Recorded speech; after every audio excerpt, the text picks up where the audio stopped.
Hello student, last जो हमारा lecture था उसमें हमने एंट्रोपी का मैथमेटिकल फॉर्म, बाद में उसको कैसे अप्लाई करना है, it means importance to decide whether process SP और नॉन एसपी। उसके बाद केमिस्ट्री में जो दो प्रोसेस मेन है, फिजिकल और केमिकल, तो दोनों ही प्रोसेस में हम डेल्टा यू भी फाइंड करते हैं, डेल्टा एच भी करते हैं, और डेल्टा एस हम कैसे फाइंड करेंगे। तो फॉर्मूला तो सिंपल है, delta S is equal to delta H by T. कोई भी process without delta H possible नहीं है, तो वो डेल्टा एच आपको लेना है, और each process occurs at constant temperature उसको नीचे लेना है। मतलब हीट और टी दोनों का रेशियो जो है that indicate change in entropy, ये क्लियर होना चाहिए।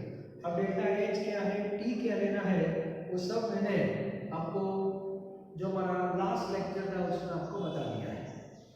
आज मैं जो चेंज की बात कर रहा हूँ, change in entropy, this is for particular process which is not physical not chemical, you can say special process.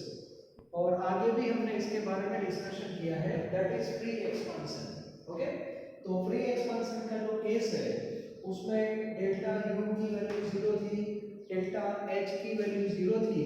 अब बात करते हैं हम डेल्टा एस की, ठीक है। फिर भी आगे के दो जो स्टेट फंक्शन थे उसको भी मैं साथ में ले रहा हूँ, जिससे आपका पूरा जो आगे वाला टॉपिक है वो भी क्लियर हो जाए, ठीक है। एक्चुअली एक प्रोसेस है, not physical not chemical, this is special case. और स्पेशल केस में भी एनर्जी के चारों फॉर्म के बारे में हम डिस्कशन कर सकते हैं। दो फॉर्म की ऑलरेडी डिस्कशन हो गई है, उसको मैं रिपीट कर रहा हूँ। और नया जो फॉर्म है डेल्टा एस, उसके बारे में भी आज मैं आपको बता रहा हूँ। और एक फॉर्म जो बाकी रहेगा डेल्टा जी, वो हम आगे वाले सेक्शन में कवर करेंगे, ओके। तब भी ये टॉपिक में फिर से रिपीट करने वाला हूँ। तो सबसे पहले मैं एक डायग्राम ड्रॉ कर रहा हूँ जिससे पूरा टॉपिक आपका अच्छी तरह क्लियर हो जाए।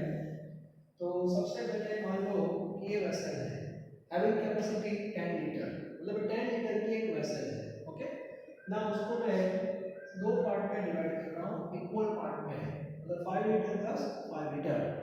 एक जो कंपार्टमेंट है उसमें हम n मोल, कितने वो पता नहीं है, n moles of ideal gas हम फिल अप कर रहे हैं, ठीक है। और ये जो गैस है इसका वॉल्यूम मैं ले रहा हूँ V1, सपोज 5 लीटर, इसका इनिशियल वॉल्यूम है। इसके बाद यहाँ पे एक मैनोमीटर होता है, manometer measure pressure of gas, तो that is initial pressure, suppose 10 bar. Manometer आपने पेट्रोल पंप पे देखा होगा, जब हम एयर चेक करवाते हैं तो जो इंस्ट्रूमेंट से वो मेजर कर रहे हैं वो मैनोमीटर है, क्लियर। तो सबसे पहले हम क्या कर रहे हैं, ये जो पार्ट है उसमें गैस फिलअप किया, इसका वॉल्यूम मेजर किया 5 लीटर और प्रेशर मेजर किया 10 बार, क्लियर, ओके। अब ये दूसरा जो कंपार्टमेंट है उसमें जो भी एयर है उसको मैं बाहर ले रहा हूँ through vacuum pump, it means pressure almost zero. तो ये वैक्यूम हम क्रिएट कर रहे हैं, और वैक्यूम मतलब pressure zero, that is P external, that is zero, okay. और ये जो गैस है उसे मैं वैक्यूम में एक्सपांड करना है, that is free expansion, clear. अब वो प्रोसेस कैसे होगी, तो सिंपल, ये जो डायफ्राम है उसको हमने थोड़ा होल क्रिएट कर दिया, बड़ा hole, so spontaneous process occurs like this. ये जो गैस है उसका फ्री एक्सपांशन होगा, free expansion means towards vacuum, और सामने प्रेशर क्या है, जीरो। चलो ये प्रोसेस थोड़ा टाइम लगेगा, ठीक है। और मान लो कि 10-15 मिनट में प्रोसेस कंप्लीट हो जाएगी। अब हमारा ये जो गैस है वो फाइनल कंडीशन में आ गया, और फाइनल कंडीशन में मुझे बताओ V2 क्या होगा, तो V2 हो जाएगा 10 लीटर, क्लियर। किसी को डाउट है, क्योंकि वेसल की कैपेसिटी 10 लीटर की थी। अब ऐसा नहीं कि ये गैस इधर आ जाएगा, after 10 minutes whole vessel occupied by gas, so final volume of gas becomes 10 liter. At that time what about pressure, so we know pressure and volume both are inversely proportional like molarity and volume, आपको पता है। तो यहाँ पे volume double हो जाएगा, volume double हो जाएगा तो प्रेशर हाफ हो जाएगा, तो प्रेशर हो गया 5 बार। तो ये एक प्रोसेस मैंने आपको बता दी कि ऐसे एक्सपांशन हो गया। Okay, so this is one process, neither physical nor chemical. Now we are going to discuss changing energy in this process. So first change you can observe in internal energy and that is delta U. अब delta U के बारे में हमने already पढ़ा हुआ है। Delta U के बारे में हमने क्या पढ़ा है आपको पता होना चाहिए। इसमें टेम्परेचर कांस्टेंट है, मतलब T constant number 1 T constant है तो U जो है वो भी कांस्टेंट होगा। U कांस्टेंट है तो डेल्टा U क्या हो जाएगा 0 हो जाएगा, नंबर 1। बाद में डेल्टा U की फॉर्मूला हमारी है Q प्लस W। अब डेल्टा U 0 है so Q is equal to हो जाएगा हमारा minus W। Q is equal to हो जाएगा माइनस W। अब ये जो पूरी प्रोसेस है दैट इज इरिवर्सिबल। ये प्रोसेस इरिवर्सिबल है, आपको पता है, मतलब एक ही डायरेक्शन में होगी ऐसे आगे पीछे ऐसे प्रोसेस नहीं होगी। This is irreversible process. तो यहाँ पे जो वर्क होगा तो ये Q है वो भी इरिवर्सिबल यहाँ पे मेंशन करना। ओके, अब बात करते हैं वर्क की। तो वर्क की फॉर्मूला क्या है, इरिवर्सिबल में वर्क की फॉर्मूला क्या है, minus P external delta V। तो P एक्सटर्नल तो 0 है, इसका मीनिंग हुआ डबल V यहाँ पे क्या हो जाएगा 0 हो जाएगा, डबल V 0 हो जाएगा तो Q इरिवर्सिबल है वो भी 0 हो जाएगा। सो this is first changing energy that is delta U। ये आगे भी मैंने आपको पढ़ा दिया पूरा टॉपिक, फिर से मैं रिपीट कर रहा हूँ, क्लियर। तो ये जो फ्री एक्सपांशन है उसमें डेल्टा U का कांसेप्ट फिर से आपका क्लियर हो जाना चाहिए। Okay, now second change you can observe in delta H। अब डेल्टा H की फॉर्मूला क्या है, delta H is equal to delta U plus P delta V। Relation between delta H and delta U, delta H that is 0, P external 0, 0 plus 0, 0 not 2 0, yes. So here delta H is equal to 0, therefore H remains constant। ये भी आपको पता होना चाहिए। Delta H 0 है तो H constant, delta U 0 है तो U constant, ये भी मैंने यहाँ पे लिखा है। तो इसका मीनिंग हुआ कि फ्री एक्सपांशन वाला जो हमारा केस है उसमें एनर्जी के दो फॉर्म ऑलरेडी 0 है, delta U and delta H, clear. अब हमें क्वेश्चन क्या है, चेंजिंग एंट्रोपी। तो ये केस में एंट्रोपी का चेंज क्या होगा तो उसके बारे में पढ़ना है। तो यहाँ पे स्टूडेंट थोड़ी गलती भी करते हैं। ओके, सर डेल्टा S की फॉर्मूला है डेल्टा H/T, डेल्टा H 0 कर दो तो ये भी 0 हो जाएगा, ऐसा नहीं है। Actually entropy related with randomness of the system, randomness ये वेरी क्लियर होना चाहिए। रैंडमनेस जो है that depends on kinetic energy. तो मुझे बताओ कि फ्री एक्सपांशन हो रहा है तो वॉल्यूम क्या हो रहा है, volume of gas, here volume of gas increases, आपको दिखाई दे रहा है वॉल्यूम इंक्रीज हो रहा है, देखो 5 लीटर से 10 लीटर, मतलब जो मॉलिक्यूल है उसको घूमने के लिए स्पेस ज्यादा मिल रही है। It means volume increases so entropy also increases. अब एंट्रोपी इंक्रीज होगा तो सिंपल है डेल्टा S ग्रेटर देन 0 होगा। ओके, और डेल्टा S ग्रेटर देन 0 है इसका मीनिंग होगा delta S not equal to 0। समझ आ रहा है? ओके, सी वॉल्यूम इंक्रीज हो रहा है सो काइनेटिक एनर्जी बढ़ेगी, रैंडमनेस बढ़ेगी, एंट्रोपी इंक्रीज होगी, चेंज पॉजिटिव होगा, it means change not equal to 0, clear. तो चेंज आपका 0 नहीं होगा, मतलब इसकी फॉर्मूला चेंज 0 नहीं है, इसका मीनिंग हुआ इसकी फॉर्मूला होगी। अब हम फॉर्मूला कहां से लाए, दैट इज क्वेश्चन, क्योंकि एक प्रॉब्लम है डेल्टा S की जो हमारे पास फॉर्मूला है वो रिवर्सिबल के लिए है। क्यों reversible by T, delta H जो लिखा वो भी रिवर्सिबल वाला है, लेकिन ये प्रोसेस तो इरिवर्सिबल है। तो हम क्या करें, तो एक काम करते हैं थोड़े टाइम के लिए, हाँ ये बहुत इंपॉर्टेंट बात है, थोड़े टाइम के लिए प्रोसेस को मैं रिवर्सिबल बना रहा हूं, ये प्रोसेस को मैं रिवर्सिबल बना रहा हूं। तो यहां पे लिख रहा हूं मैं फॉर रिवर्सिबल प्रोसेस, याद रखना थोड़े टाइम के लिए मैंने प्रोसेस को रिवर्सिबल बना दिया। रिवर्सिबल बनाना इसका मीनिंग होता है वहां से वैक्यूम को हटा दो, सिंपल। और नॉर्मल आप लेके आ जाओ, नॉर्मल वैक्यूम को हटा दो, वैक्यूम को हटा दिया, इसका मीनिंग हुआ P external not equal to 0, ये नॉट इक्वल टू 0 हो जाएगा। और P external not equal to 0 मतलब W not equal to 0, clear होना चाहिए। Q reversible not equal to 0, एक भी टर्म 0 नहीं होगा फिर, ओके। तो यहाँ पे अब क्या होगा, W not equal to 0, Q reversible not equal to 0। और दूसरी बात, एक बात तो फिक्स है, Q reversible is equal to minus double, ये तो रहेगा, ये फॉर्म तो फिक्स है, लेकिन एक प्लस होगा तो एक माइनस होगा, डेल्टा U तो 0 ही रहेगा, क्लियर, यस। लेकिन फॉर्मूला ऐसे रहेगा। अब मुझे बताओ आपके पास, अब रिवर्सिबल मैंने एज्यूम कर लिया है, तो रिवर्सिबल का जो वर्क है उसके फॉर्मूला को बताओ। तो रिवर्सिबल का वर्क जो है इसकी फॉर्मूला है W reversible minus 2.303 NRT log V2 by V1, clear. ये फॉर्मूला हमने आगे पढ़ी है रिवर्सिबल के लिए, यस गुड। और रिवर्सिबल और Q दोनों सेम होते हैं।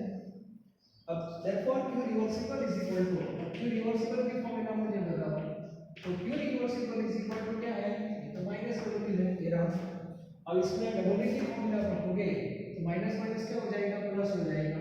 सो 2.303 NRT log V2 by V1, तो ये फॉर्मूला है Q रिवर्सिबल, क्लियर। अब T को इधर ले लो, therefore Q reversible by T is equal to 2.303 NR log V2 by V1, और Q reversible by T क्या है, that is delta S। तो डेल्टा S की फॉर्मूला आ गई 2.303 NR log V2 by V1, and this formula is applicable for reversible as well as irreversible process। मतलब ये formula आप reversible और इरिवर्सिबल फ्री एक्सपांशन सब में अप्लाई कर सकते हो। इसका एक सिंपल लॉजिक है, डेल्टा एस किस पे डिपेंड है, see the formula only N R and only, ठीक है। अब मुझे बताओ यहाँ पे वैक्यूम है सपोज, तो V1 क्या है 5 और V2 10 with vacuum, okay. Without vacuum same 5 और 10 ही होगा। वैक्यूम होगा तो प्रोसेस फास्ट होगी, इरिवर्सिबल। वैक्यूम नहीं होगा तो प्रोसेस स्लो होगी, but V1 and V2 both are same, so this formula is applicable for reversible as well as irreversible process, okay. तो इसमें टाइम नहीं है, हाँ टाइम है तो हम फॉर्मूला अप्लाई नहीं कर सकते, लेकिन change in entropy does not depend on time. कौन सा time, from initial to final जो कंडीशन आती है, बीच में जो टाइम होता है उस पर डिपेंड नहीं है। वैक्यूम है तो प्रोसेस फास्ट हो जाएगी, लेकिन वैक्यूम नहीं है तो प्रोसेस स्लो होगी, सिंपल। लेकिन डेल्टा एस को टाइम के साथ कोई लेना देना नहीं है, तो आप ये फॉर्मूला अप्लाई कर सकते हो, क्लियर। डेल्टा एस की दूसरी फॉर्मूला भी लिख सकते हैं, delta S is equal to 2.303 NR log P1 by P2, ये भी लिख सकते हैं। Why? Tell me, because P1 V1 is equal to P2 V2, therefore V2 by V1 is equal to V1 by V2, लिख सकते हो। M1 is equal to P2, दूसरी formula. तो फ्री एक्सपांशन है, उसमें delta U 0, delta H 0, delta S not equal to 0, मतलब इसकी formula होगी, फॉर्मूला भी। और आंसर आप देखना पॉजिटिव आना चाहिए, पॉजिटिव ही आएगा, check the value. For example V1 5 है और V2 10 है, तो यहाँ पे 5 है और यहाँ पे 10 है, 10 by 5 log 2 मतलब मोर देन 1, और मोर देन 1 का जो लॉग आता है वो पॉजिटिव आता है, तो आगे तो पॉजिटिव ही है, तो डेल्टा एस का आंसर पॉजिटिव आएगा। आप बोलोगे सर P1 P2 अप्लाई करना क्या फर्क, कुछ भी नहीं, P1 कितना है देखो 10 है और P2 5 है, 10 by 5 तो ही होगा। डेल्टा एस आप दोनों में से कोई भी फॉर्मूला अप्लाई कर सकते हो, लेकिन एक बात याद रखना, इस फॉर्म में बहुत सारे फॉर्मूला आ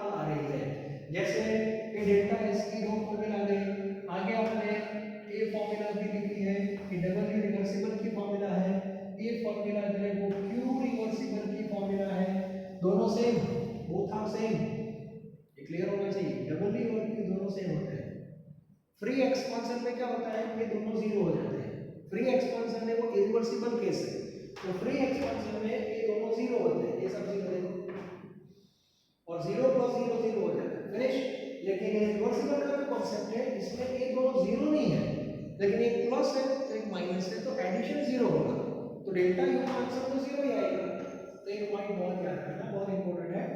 तो अभी एक और चेंज है, इसको बोलते हैं डेल्टा जी, लेकिन डेल्टा जी पढ़ेंगे तो नेक्स्ट लेक्चर में हमारा लास्ट टॉपिक वही है, तब हम सेम थियरी फिर से रिपीट करेंगे, तब मैं वापस से तीनों फिर से लिखूंगा, डायरेक्ट फॉर्मूला लिखूंगा और हम चले जाएंगे डेल्टा जी में। अभी मैं डेल्टा जी की बात नहीं कर रहा हूं, क्लियर। तो सबसे पहले एक डायग्राम के फॉर्म में फ्री एक्सपांशन को मैंने रिप्रेजेंट किया है। गैस यहां पे लेना है 5 लीटर, प्रेशर नेट बार, यहां पे वैक्यूम क्रिएट करना है, वैक्यूम मींस पी एक्सटर्नल 0, बाद में कोल्ड क्रिएट किया तो फ्री एक्सपांशन ऑफ गैस हो गया। After some time system reach in final state, at final state V2 10 liter and V1 5 bar, clear. And during this process, first change, that is delta U that is 0 because temperature constant, delta U 0 U constant, delta U is equal to Q plus W, तो 0 इसका meaning हुआ दोनों zero, दोनों same हो गए। अब same मतलब कितने हैं, तो पता चला कि W is इरिवर्सिबल में भी एक्सटर्नल फॉर्मूला है, A0 है तो A0 D भी 0 फिनिश, तो delta U 0 0 0 irreversible, delta H भी 0। उसके बाद हम बात करते हैं delta S. So during free expansion volume of the system is gas, volume of the system increases, so entropy increases, so change positive, therefore change not zero, clear. Zero नहीं है मतलब इसकी फॉर्मूला होनी चाहिए। फॉर्मूला के लिए हमने reversible को अप्लाई किया, रिवर्सिबल अप्लाई करना मतलब सिंपल, वैक्यूम को हटा दो, वैक्यूम हटा दिया, P external not equal to 0, so W not equal to 0, Q reversible not equal to 0, ये दोनों सेम क्यों रहेंगे, इसका रीजन डेल्टा यू तो 0 ही है, तो ये दोनों तो सेम ही रहेंगे। अब डब्ल्यू की फॉर्मूला आपके पास है, रिवर्सिबल की फॉर्मूला आगे मैंने वो इंटीग्रेशन वाला कांसेप्ट, तो वो रिवर्सिबल का ही है, अप्लाई कर दिया, डब्ल्यू और बी दोनों सेम है, तो हमारे पास q की फॉर्मूला आ गई, q by t कर दिया, डेल्टा s आ गया। And this formula is applicable for reversible as well as irreversible because delta s depends on volume, volume पे डिपेंड है, ठीक है, तो टेंशन लेने की कोई जरूरत नहीं है। तो इस बेस पे थ्योरी मोस्ट इंपोर्टेंट फॉर्मूला है। तो चेंज इन एंट्रोपी में बहुत फॉर्मूला आ गए आपके पास, delta S physical, delta S chemical, delta S special. इसको स्पेशल केस याद रखना, थोड़ा अलग है। Free expansion that is a special case in thermodynamics, not physical process, not chemical process. तो यहाँ पे हमारा जो एंट्रोपी का जो टॉपिक है वो कंप्लीट हो रहा है। सेकंड में मैंने दो स्टेटमेंट बताए थे, one for entropy another for free energy. तो एंट्रोपी रिलेटेड जो भी थ्योरी है वो यहाँ पे कंप्लीट हो रही है, ठीक है। अब इससे रिलेटेड दो क्वेश्चन मैं आपको होमवर्क में दे रहा हूँ, ठीक है। तो टेक्स्ट बुक सबके पास है, आई नो वेरी वेल। तो जो टेक्स्ट बुक है उसमें ज़्यादा नहीं, दो ही क्वेश्चन मैं आपको दे रहा हूँ, वो ट्राई करना। 6.9 ओके, एक न्यूमेरिकल है 6.9, इसका एक अच्छा सा स्क्रीनशॉट ले लो पहले। मैंने आपको जो नोट्स भेजी है उसमें सब होगा, उसमें तो डेल्टा जी का भी मैंने आपको बता दिया है, लेकिन अभी मैं डिस्कस नहीं कर रहा हूँ, ठीक है। टाइटल पे एक्सप्लेन जा रहा है। अब मैं जो होमवर्क आपको दे रहा हूँ दैट इज टेक्स्ट बुक हमारी जो है उसमें 6.9 इलस्ट्रेशन 6.9 जो है वो आगे जो फिजिकल मीनिंग के बेस पर मैंने कुछ क्वेश्चंस आपको बताए थे, when entropy increase, when entropy decrease during physical process, during chemical process, तो उसके बारे में 6.9 है। फिजिकल में स्टेट देखना है बस, इनिशियल और फाइनल, और केमिकल में आपको क्या चेक करना है, number of moles of gas, clear. Mole increase होते हैं, एंट्रोपी इंक्रीज होती है, क्लियर होना चाहिए। इसके बाद 6.10 इलस्ट्रेशन 6.10 में आपको मैं बताऊं दे रहा हूं।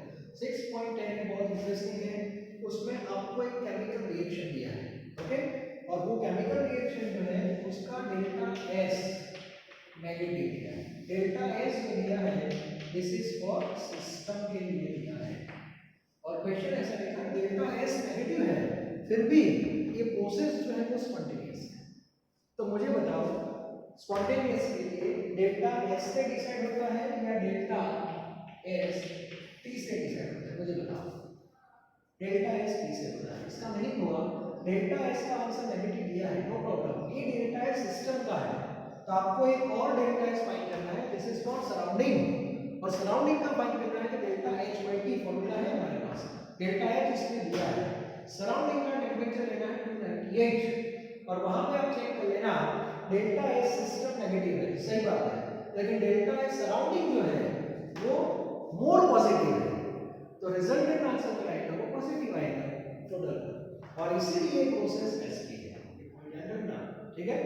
तो अच्छा क्वेश्चन है 6.10, तो आपको पता चले डेल्टा एस से डिसाइड नहीं होता वेदर प्रोसेस एसपी और नॉट, डेल्टा एस टोटल से डिसाइड होता है, and to calculate delta S total we have delta S system as well as delta S surrounding, then you have to add, clear. तो उससे related एक question है, तो ये दोनों क्वेश्चन मैं आपको ऊपर में दे रहा हूँ, आपको सॉल्व करने ही है, और ये हमारा एंट्रोपी का जो सेक्शन है वो यहाँ पे कंप्लीट हो गया, ठीक है। फॉर्मूला ही याद रखनी है, ज़्यादा कुछ है नहीं, लेकिन concept should be clear, okay.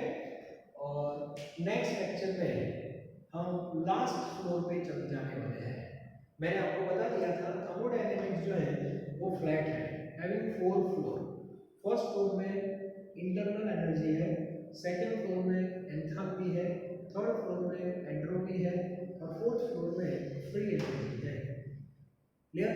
And all form energy connected with formula, सब फॉर्मूला से कनेक्टेड है, और एक फॉर्म को इफेक्ट होती है तो पैरेलल बाकी सभी फॉर्म को इफेक्ट होती है, और वो चेक करने के लिए फॉर्मूला होती है, उसमें साइन का क्या रोल है, यूनिट का क्या रोल है, ये बहुत इंपॉर्टेंट है थर्मोडायनेमिक्स में, ओके।